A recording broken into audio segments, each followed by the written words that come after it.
새로운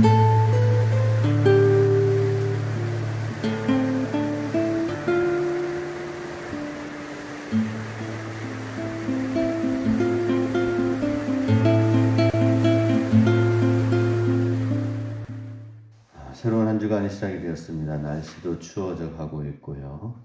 또 환절기에 우리의 몸 관리, 영혼 관리를 또 잘 해나가는 한 주간이 될 수 있기 원합니다. 다른 관리가 없습니다. 관리라는 것은 항상 꾸준히 변함없이 주님을 향한 그 신실한 사랑을 우리가 믿고 또 우리 하나님 앞에서 기도하고 하나님 말씀의 양식을 건강하게 잘 육의 양식, 영의 양식을 잘 먹으면 그게 우리의 영혼, 육의 관리가 되는 것입니다. 오늘 하나님의 말씀 사도행전 20장 20절에서 24절 말씀은 바울의 사명에 관한 말씀인데 에베소 장로들에게 고별 설교를 하는 내용 가운데 한 부분입니다. 20절 말씀에 유익한 것은 무엇이든지 공중 앞에서나 갑집에서나 거리낌 없이 여러분에게 전하여 가르쳤다고 말씀합니다. 유익한 것은 거리낌 없이 가르쳤다. 공중에서든지 각 집에서든지. 유익하다라고 하는 것은 듣는 사람에게 있어서 좋은 정보가 있다면 어떻게 될까요? 전달해 주고 싶겠죠. 그죠? 이거 요즘 보니까는 카톡이 있어가지고 뭐 좀 좋은 내용이다 싶으면은 카톡으로 지인들 통해서 어떤 단체방 통해서 막 많이 보내옵니다. 그러면 가만히 있어도 정치에 관해서 이런 쪽으로 얘기한 내용이 괜찮습니다 하면 이런 사실을 또 전해오는 분도 계시고 또 생활 가운데 건강은 뭐가 좋은지 어떤 게 유익한 게 있는지 또 교통법이 어떻게 바뀌어졌는지 카톡으로 다 보내와요. 막 흐르는 유행들, 그죠? 그런 것들에 대해서 보내오니까 가만히 있어도 홍수 같아, 홍수. 그런데 사도 바울이 유익한 것은 거리낌 없이 전하였다. 이 사도 바울이 유익한 것은 어떤 것을 전하였는가? 죽을 수밖에 없는 자에게 영원한 생명을 얻게 하는 구원에 이르게 하는데 유익한 것을 사도 바울은 전하였다 하는 것입니다. 유익한 많은 정보가 있지만은 그 가운데서도 죽을 수밖에 없는 자에게 생명에 관한 것. 그렇죠.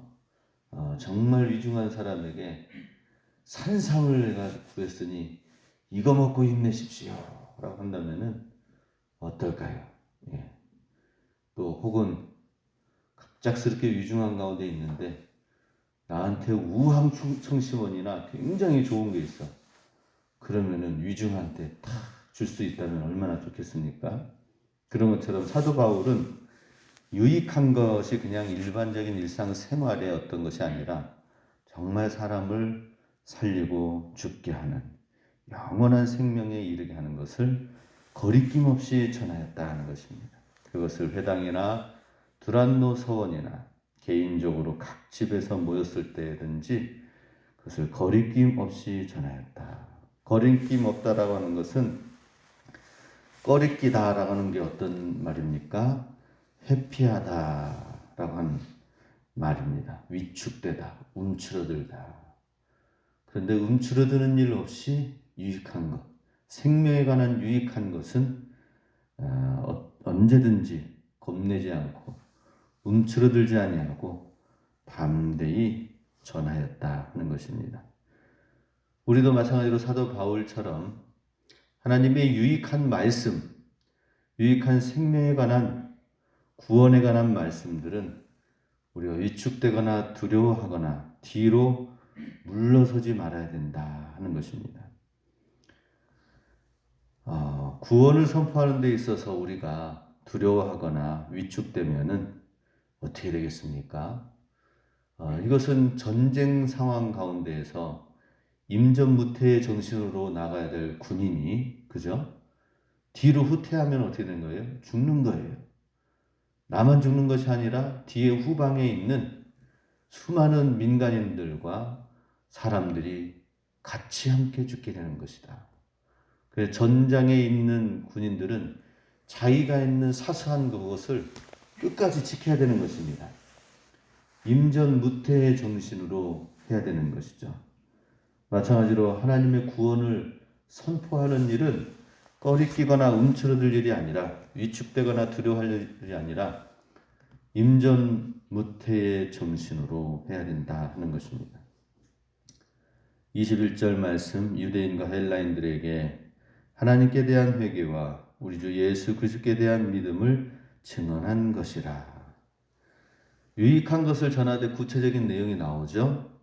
유대인과 헬라인들에게 하나님께 대한 회개할 것을 먼저 전하였다 하는 것입니다. 회개하다, 메타노이아, 마음의 변화와 개심을 말합니다. 자신의 잘못된 것을, 그리고 악행을 혐오하기 시작하는 것에서부터 시작하여서 이제는 난 이런 생활은 지긋지긋하다, 이런 생활은 이젠 하지 말아야지 하고 돌이켜서 보다 나은 생활 양식으로, 생활 가운데로 들어가기까지 결심하는 마음의 변화가 회개입니다. 이 회개에서 가장 중요한 것은 의지적인 결단이고 그 행동을 변화시키는 것입니다. 그냥 마음 가운데에 반성만 하고 끝나고, 날마다 반성만 하고 끝나면은 우리 어제 말씀 나눴던 세례 요한의 말씀처럼 회개에 합당한 열매를 맺을 수가 없다 하는 것이죠. 유익한 것은 무엇이냐? 영혼 구원에 대한 유익한 것을 전한 것은 바로 하나님께 대한 회개다라고 하는 것입니다. 회개긴 회개인데 하나님께 대한 회개는 뭐예요? 모든 죄를 자백하고 이제 가던 길에서 돌이켜서 하나님께로 돌이키는 것. 나를 지배하던 삶의 방식에서 이제는 하나님이 말씀하시는 방법, 하나님이 말하게 하시고 생각하게 하는 곳으로 돌이키는 것이 회개다라고 하는 것입니다. 그런데 우리는 하나님께 대한 회개가 아니라 일반적으로 많이 하는 것이 무엇입니까? 후회와 반성으로 많이 그친다는 것입니다. 내가 이렇게 하지 말았어야 되는데 하면서 후회해요. 반성까지는 합니다. 그런데 하나님께 대한 회개를 해야 된다는 것이죠. 가던 길에서 돌이켜서 하나님께로 돌이키고, 하나님의 방법은 그럼 무엇인가? 하나님 안에서의 믿음은 무엇인가? 하나님 안에서의 생각, 하나님 안에서의 말, 하나님 안에서의 행동은 무엇인가? 여기까지 되어지는 것이 회개입니다. 한번 우리가 잘 돌아볼 수 있길 원합니다. 우리가 이렇게 진실한 회개를 한다면은 우리가 정말 변화되어진 삶 가운데에 놀라운 일들이 많이 일어날 것입니다. 그런데 대부분 반성과 후회로 끝나는 경우들이 많이 있다. 진정 유익한 것이, 하나님의 복음이 우리에게 유익하게 되기 위해서는 하나님께 대한 회개를 잘 해야 된다 하는 것입니다. 나를 지배하던 삶의 방식을 포기하고 하나님의 방식으로 전환해 나가는 것. 이렇게만 온전히 되어진다면 얼마나 좋겠습니까? 하나님의 방법대로, 하나님의 방식대로. 그리고 또 유익한 두 번째는 우리 주 예수 그리스도에 대한 믿음을 증언한 것이다 라고 말씀하고 있습니다. 구원받는 데 있어서 회개와 뿐만 아니라 그리스도에 대한 믿음을 갖는 것, 이것이 우리 영혼 구원의 진정한 유익한 것이다 라고 말씀합니다. 믿음이라는 것은 피스티스, 신앙, 확신을 갖는 것을 말합니다. 어떤 확신입니까? 나 자신과 그동안에 나 스스로에 대한 생각과 나 스스로의 생각, 나 스스로에 대한 믿음으로 살아왔다면 예수 그리스도께 대한 믿음이라고 나와 있습니다. 믿음은 믿음이되 나의 믿음이 아니라, 나만의 믿음이 아니라 예수 그리스도께 대한 믿음은 뭐예요? 주 예수님과의 관계에 대해서 확신을 한다라는 것입니다. 주님과 나와의 관계가 확실한 것을 믿는 것입니다. 주님이 내 삶의 주인이 되시고 나는 주님의 종이다 라고 하는 것이 사도 바울에 있어서는 주 예수 그리스도의 종이요 하면서 서신서를 쓸 때마다 자기 자신을 그렇게 소개했지요. 확실하였습니다. 확실한 예수님께 대한 믿음이 있었습니다. 예수님께 대한 충성이 있었습니다. 주 예수님과의 새로운 관계, 이 관계에 대해서 우리가 확신을 하고 있는 것이 얼마나 중요합니까? 우리 삶의 새 주인이신 예수 그리스도와의 새로운 관계에 대한 확신을 갖는 것. 이것만큼 행복한 것이 어디 있습니까? 이것만큼 행복을 보장해주는 축복의 상태가 바로 주 예수님과 나와의 관계가 확실한 것을 말합니다. 예수님이 우리 삶의 새로운 주인이 되셨다. 그 주인이 정말 이끄셔서 나는 나아가고 있는 주님의 종이다 라고 하는 이 예수 그리스도에 대한 관계에 대한 믿음의 확신을 갖는 것, 얼마나 귀한 것입니까? 우리 믿는다 하지만 믿습니다 하면서 발음만 세게 한다고 해서 되는 게 아니라 어떤 거예요? 믿는다라는 것은 예수님과 나와의 관계가 어떤지에 대해서 분명하게 사람들한테 얘기할 수 있어야 돼요. 나와 주님과의 관계에 있어서 거리낌 없이 주님이 나를 이끄시는 대로 내가 지금 살고 있는가, 이 관계에 대해서 확신을 갖는 게 예수 그리스도에 대한 믿음이다라고 하는 것입니다. 우리 스스로 자기 확신에 빠지지 말아야 되고요. 자기가 살아온 모든 시간들에 대해서 자기의 방식 가운데에서만 확신을 갖는 것이 아니라, 나의 확신이 아니라 주님과의 관계 속에서 주님이 주시는 확신을 우리는 가져야 되겠다 하는 것입니다.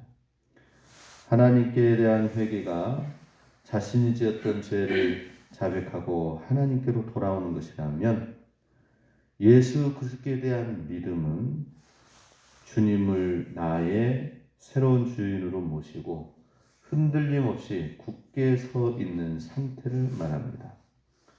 회개와 믿음만 우리가 잘 그 정확한 의미대로 우리가 그 믿음 안에 거한다면은 복음의 핵심 가운데 우리가 서 있습니다.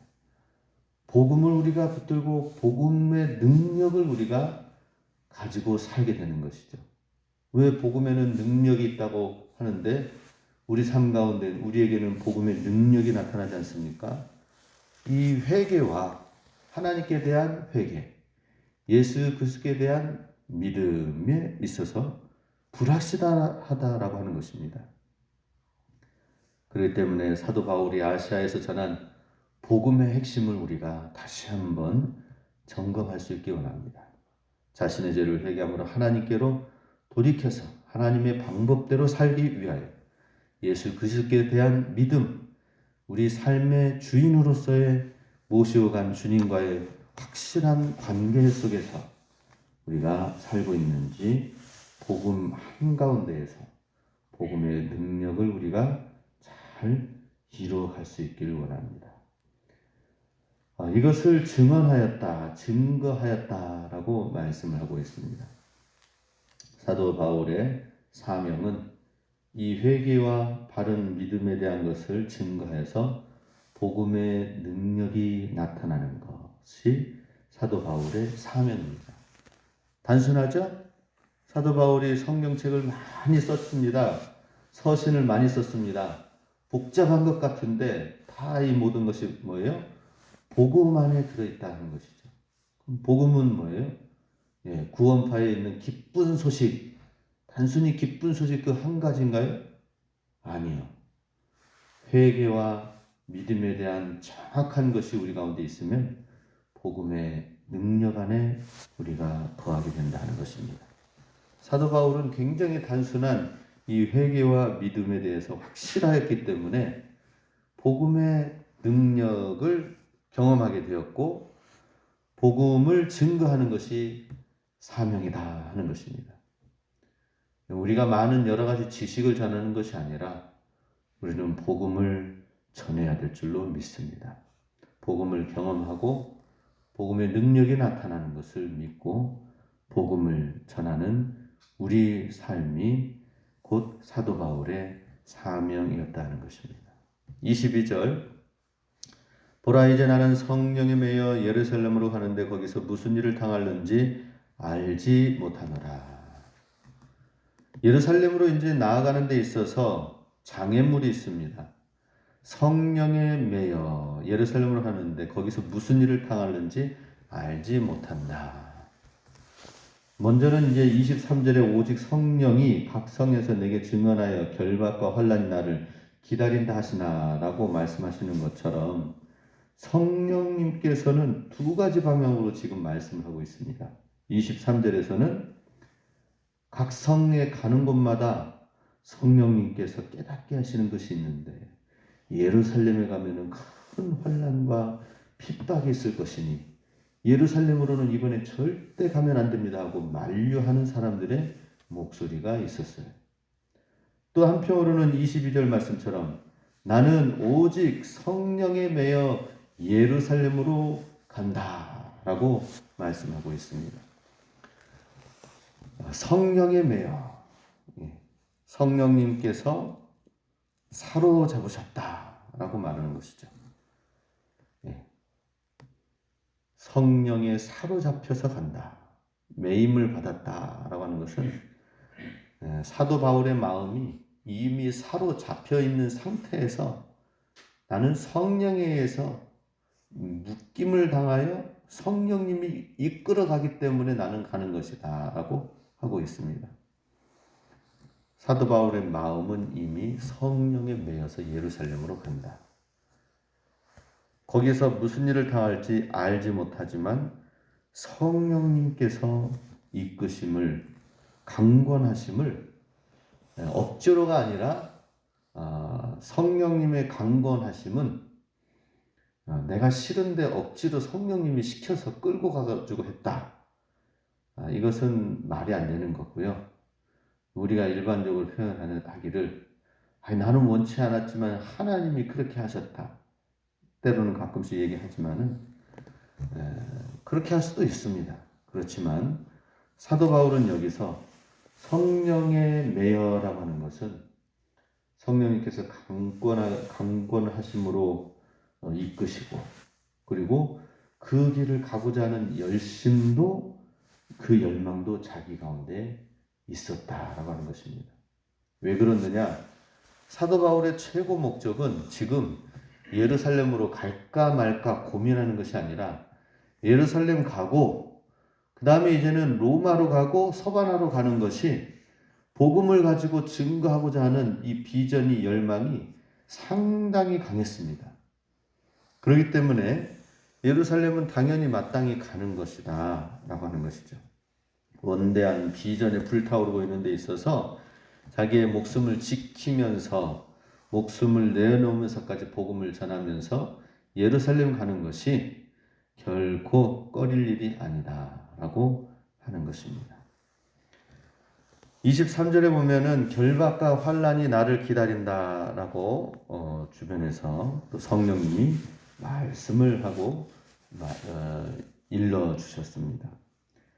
그러나 여기서 이 환난이라는 것은 사도 바울에게 있어서는 자기가 그냥 개인적으로 받는 고난, 환난이 아니라 예수님께서 겪으셨던 그 고난이고 그리고 제자들이 마땅히 받아야 될 것이다라고 하는 그 고난과 환난을 가리키는 것입니다.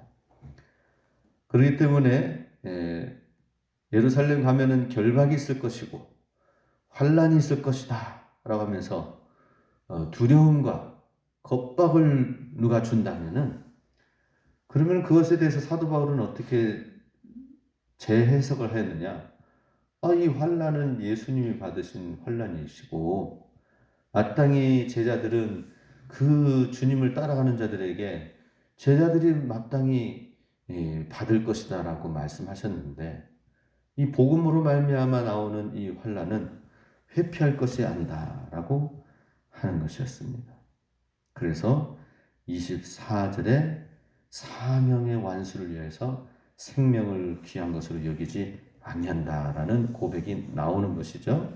24절 내가 달려갈 길과 주 예수께 받은 사명 곧 하나님의 은혜의 복음을 증언하는 일을 마치려 하면은 나의 생명조차 조금도 귀한 것으로 여기지 아니하노라. 우리가 살아가면서 이러한 사도 바울에 대한 사명을 우리도 가지고 산다면, 사도 바울 선생님은, 사도 바울 할아버지는 이런 사명이 특별히 하나님께로부터 주어졌기 때문에 이런 환난의 길도 가고 십자가의 길도 가지만 우리는 그렇지 않지 않습니까? 평범한 성도 아닙니까? 라고 생각할 수도 있어요. 그렇게 말할 수도 있어요. 그렇지만 예수님이 말씀하신 건 뭐죠? 누구든지 나를 따라오려거든 자기를 부인하고 자기 십자가를 지고 나를 따를지니라 하면서 모든 제자는 바로 주님 가신 그 길로 나아가야 되고 주님이 받으신 그 고난을 제자도 받는 것을 회피하지 말아야 돼요. 사실 우리 예수님 믿으면서 나오는 핍박과 환난과 또 주님을 믿는 데 있어서 어려움들 그런 것들을 사실 감당해야 됩니다. 신천지 보면은 좀 우리가 도전받는 거 없습니까?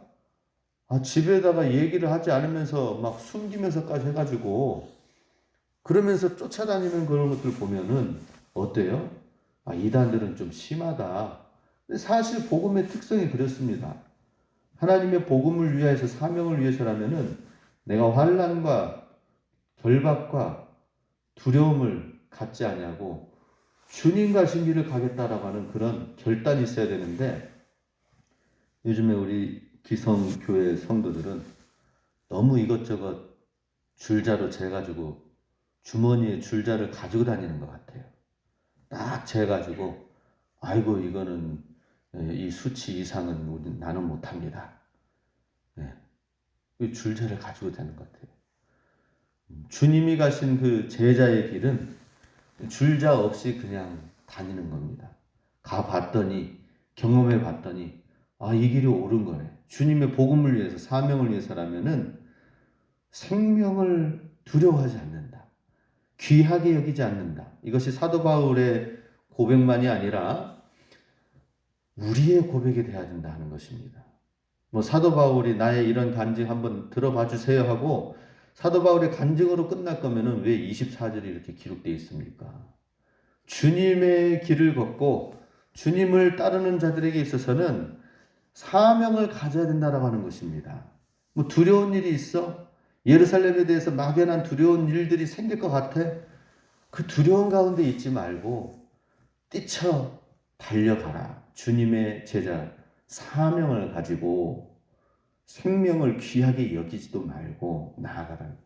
우리는 너무 우리 자신을 우리의 생명을 귀하게 물론 생명 귀하게 여겨야 되죠. 코로나 방역 잘 해야 되고 우리 건강 관리 잘 해야 되겠죠. 그렇지만 주님의 복음을 위하여 주의 사명을 위하여서 아끼지 않는 모습이 있어야 됩니다. 아끼지 않는 모습. 관리도 잘 하지만은 사명을 위하여서 나의 생명조차 조금도 귀한 것으로 여기지 아니하노라. 사도 바울의 생명은 생명이 아닙니까? 그것도 다 생명 하나밖에 없는 생명이에요. 귀한 자녀들 가운데 부모 가운데에서 얼마나 애지중지 해가지고 교육을 받았으면 가말리엘 문화에서 사내들인 공회원이 되기까지 얼마나 많은 엘리트 교육을 받는 부모의 관심과 사랑을 한 몸에 받은 사람 아니겠습니까? 그 정도면. 그런데도 불구하고 이러한 생명을 귀하게 여기지 않는다. 하나님이 오히려 사도 바울의 그러한 모습 가운데 생명을 지켜주시죠. 우리는 오히려 더 생명을 귀하게 스스로 여기면서 내가 주님을 믿습니다 라고 하지만 우리 주 예수님이 삶의 주인이 되는 모습은 아니다 라고 하는 것입니다. 우리도 주님을 위하여서 사도 바울처럼 생명을 귀하게 여기지 않는다라는 그러한 고백 가운데 어떻게 해서든지 사명을 감당할 수 있도록 해야 된다는 것입니다. 사도 바울은 주 예수께 받은 사명이라고 나와 있습니다. 주 예수께 받은 사명. 예수님부터 직접적으로 내가 받았다라고 스스로 늘 자긍심 가운데 살고 있었어요. 우리도 주 예수님께 받은 사명이 있습니까? 막연합니까? 우리도 주 예수님께 받은 사명으로 주의 복음을 위하여서 우리가 살아야 된다 하는 것입니다. 복음을 통하여 다른 사람들을 섬기고 이를 위해서 하나님께로부터 부름을 받았다라고 하는 분명한 소명의식이 그의 생명도 조금도 귀하게 여기지 아니했을 때에 하나님은 사도 바울을 정말 귀하게 사용하신 것을 보게 됩니다. 우리 모두가 다 이러한 하나님의 복음의 능력을 믿고 복음을 증거하면서 주 예수님께 받은 사명으로 많은 사람들을 섬기는 일에 우리가 부름받았다는 이 사실을 알고 우리의 생명을 움츠러들면서 두려워하거나 우리의 생명을 귀한 것으로 여기긴 여기되 하나님의 사명은 내려놓고 내 생명만 챙긴다면은 그 생명, 그 건강은 어떻게 되겠습니까? 하나님이 십자가에 못 박혀 죽으신 예수님의 십자가의 사랑이 빗바래지 말도록 해야 될 것입니다. 우리 다시 한번 결단과 각오를 할 수 있기 원합니다. 주님을 위하여, 주님의 복음을 위하여, 주님이 주신 사명을 붙들고 우리가 사도 바울 같은 그런 귀한 고백을 할 수 있기를, 그러한 고백 가운데 살 수 있기를 주님의 이름으로 축복합니다.